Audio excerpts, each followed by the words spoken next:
Buying your first home is a huge deal, and honestly, it can feel like a lot. So in this video, I'm breaking down how the entire process works so that you know exactly what to expect. Whether you've just started to plan or you're actively looking at houses, I've got you covered and this will be beneficial, so let's dive in.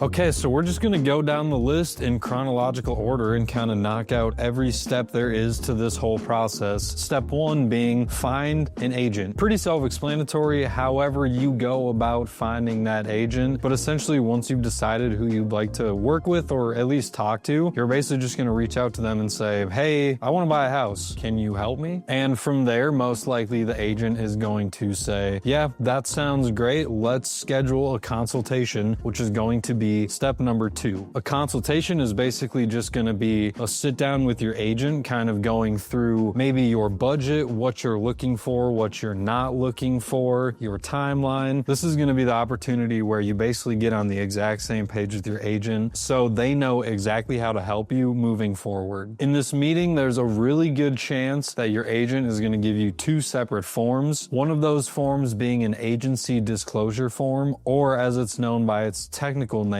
Agency Relationships in Real Estate Transactions. And basically what this form says is, hey, I, as your agent, have these fiduciary responsibilities that I owe to you. And what these fiduciary duties say is that basically your agent owes you obedience, loyalty, disclosure, confidentiality, accounting, and reasonable skill and care. Now, I won't get too into the weeds in that on this video, but just kind of so you have an idea of what those fiduciary responsibilities are. And by signing this agency disclosure, it doesn't mean that you owe your agent any money, but what it does say is, yes, I acknowledge that you explained your fiduciary responsibilities to me and that you understand them. Again, this is not a contract, it's purely an informational form. The other form you can expect to see and maybe even sign will be something called an exclusive buyer's representation contract or just a buyer's rep agreement. What this does is this discloses compensation between you and the agent and the length of the contract and kind of defines your working relationship. So once you do decide that you officially want an agent to represent you through your transaction, this is what you will sign. And you need to have a buyer rep agreement signed with some agent before you can legally start seeing houses with that agent. And once you have signed this buyer rep, that does make this agent your legal representation. From there, it is their job to look out for your interests when negotiating price, advise you on strategies, help walk you through all the inspections, and from there guiding you all the way through to closing day. So now you've signed your 2 forms, you've got your agent, you're ready to start looking at houses. But step 3, before you start looking at houses, you're going to want to meet with a lender. Now, a good agent should have a lender that they could recommend to you, and it's probably someone that your agent already has a good working relationship with. And this is super important. You want to make sure that you are working with a good lender. A good lender is going to straight up hustle for you, and they're going to be Johnny on the spot with communication, and that can be honestly crucial when going through a transaction, putting offers in on a house, things like that. Some lenders work similar hours to agents, which can be very important because typically you're out looking at houses on a Saturday afternoon, and come Saturday night, we're writing up an offer. You need a pre-approval to go with that offer. And if your lender is working standard bank hours, well, there's a very good chance that there's absolutely no way you're going to get a hold of them. So finding yourself a lender or your agent knowing a lender that works similar hours to them can be so crucial. I can't tell you how many times I've reached out to my lender at 9 p.m. on a Saturday, asking a question, needing a pre-approval, and he is like always there with it. And genuinely that has made the difference between my clients getting a home and not getting a home. And like I said, what seems to be the most inconvenient times is kind of like always when real estate is happening. So I just want to hammer home the importance of like having a very good lender. But let's take a step back. You might be thinking, why is this step 3? Why do I need to meet with a lender? I already got my agent. Well, the biggest thing being that a lender needs to issue you a pre-approval. Not only does a pre-approval from a lender show a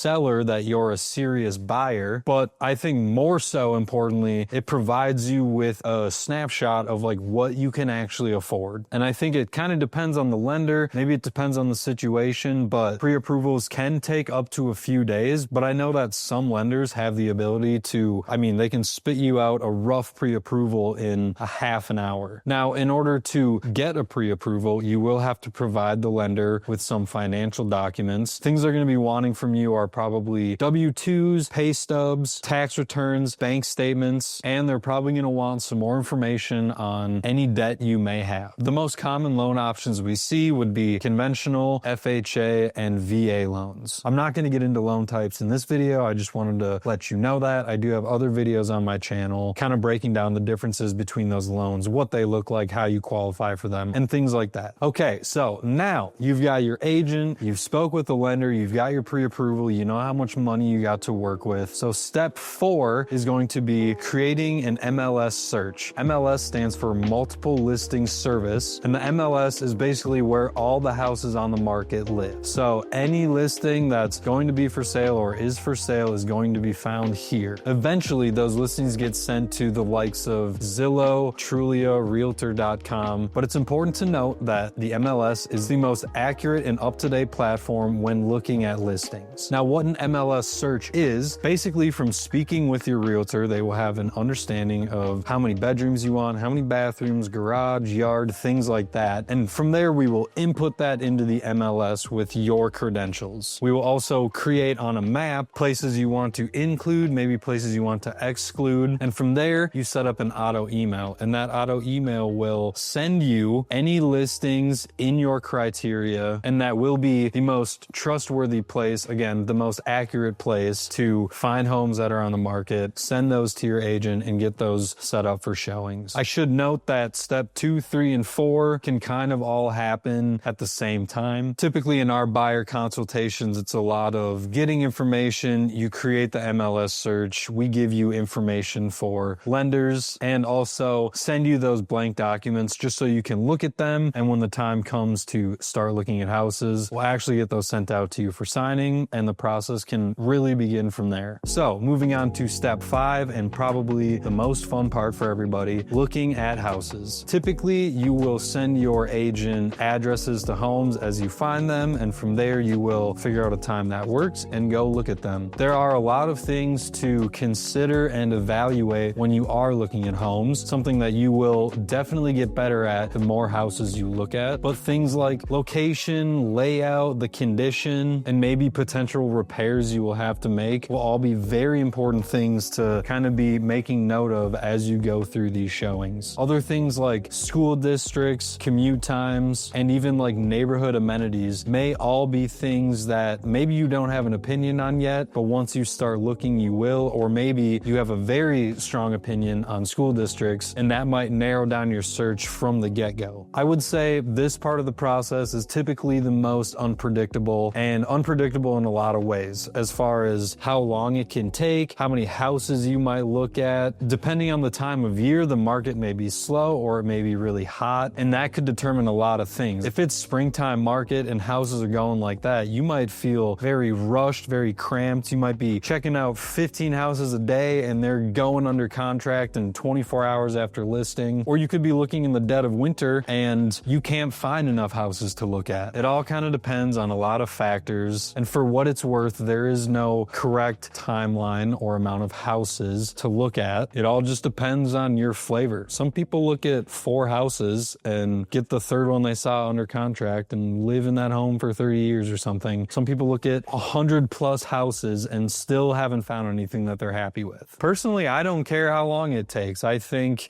buying a house is such a big decision, such a big responsibility. I wouldn't rush it, so I would never expect someone else to rush it. I think there's just too many things to consider, and frankly, too many houses to look at to kind of like even understand what you want. I think a lot of people are surprised that when they start looking at houses, or their agent says, well, what do you think about this? And do you need this or these things? Some people they haven't even put the thought into it. And the only way to make a decision or have an opinion or to know what you want is sometimes to just go look at houses and look at them in person. There is a huge difference between looking at the photos on Zillow and actually stepping inside of a home home to really kind of like understand the condition, if you like it, if it would work out, if you can see yourself living there, all of those things. Okay, and now moving on to step 6. At this point, we've met with an agent, we've signed all of our agency forms, we've gotten pre-approved, we've looked at houses, and now it's time to make an offer. And this one, I mean, it's pretty self-explanatory. You're going to sit down with your agent and write up an offer to give to the seller to try and get the home. In this offer, and what offers typically include, you're going to decide on things like a purchase price, how much money you want to put down in earnest money, your preferred closing timeline, and then any contingencies with the offer as well, whether that be financing, inspection, appraisal. There are a few contingencies that can go with an offer. And basically what a contingency is, it says, hey, I will buy this house assuming this or these other things go correctly. Those other things being the inspection or our financing or the appraisal. Or a less common one is like a home sale contingency, which says, hey, here's my offer, I want to buy this house, but it is contingent on me selling my other home. And with those contingencies, if something were to happen that would force one of these other things to not happen, I hope that made sense. In any case, then you aren't beholden to buying this house. So if you have a 7-day inspection contingency, and on day 4 of that period, the inspection happens and you find out that there's mold in the walls and the foundation is cracking and the roof is caving in, well then you, being within your 7-day window, can back out of the transaction and say, hey, I'm not buying this house because this is crazy, and you also get your earnest money back. If you're within a contingency window, you do get that earnest money back. Same thing with financing or the appraisal. Hey, this happened, it's not going to work, we had a contingency, so we're backing out, and you are not on the hook for buying that home. A good agent will walk you through all of these contingencies, all of the terms, I like to say all the levers you can pull in an offer, even if they don't apply to this specific offer, just because it's nice to know. You would hate to lose out on a house and find out that someone waived the home inspection, not that you ever should, but they waived the home inspection, and because of that, they got the house. And I guess my main point with that is maybe you wouldn't waive the inspection, but it would have been nice to know that you had that option. And so once you've written up your offer, you've gone through all the terms, everything, you feel like you have a great understanding of everything that goes into this purchase agreement, then your agent will send that off to the listing agent with your pre-approval, and you kind of just wait. And from there, the seller can respond kind of in one of 3 ways. They can either just straight up say no, they can say yes, or they can hit you with a counter offer. Common things that sellers will counter on are usually the actual purchase price, maybe the closing date, or if you asked for seller paid closing costs, sometimes you can see a counter come back on that. But obviously, best case scenario, you send in your offer and the seller just says, yep, that sounds good, let's move on. And before we move on to step 7, I just want to say, what's up? My name is Paul Winkleman. I'm a realtor here in Minnesota. I work on the To the Twin Cities team, and I appreciate you watching this video. If you are curious about what it looks like to buy a home, if you think you can even buy a home, if you have questions, please feel free to reach out to me, paul@tothetwincities.com. I'm on Instagram at paul2thetwincities. Whatever it may be, I would be more than happy to help you out, answer any questions I can. So please don't hesitate to reach out. Okay, step 7, offer accepted. I'm gonna wrap 2 things into step 7 because technically step 1 would be depositing your earnest money after offer acceptance, but also kind of something that I like to do almost at the same time is schedule that home inspection. A typical inspection window is anywhere between 5 to 10 days, so usually 7, and depending on the time of year, inspectors can be pretty booked up or pretty wide open. So I always think it's best to just get on top of that as soon as you can, get that inspection done so that you have time as a buyer to look over the inspection report, talk to your agent, and maybe think about things that you'd like to try and negotiate into the offer. In this home inspection, a professional inspector is going to come to the house and check for any issues like roof damage, plumbing problems, or foundation concerns, as well as just kind of look at the overall condition of the home. And like I said, if major problems do arise in this inspection, you can always renegotiate or just straight up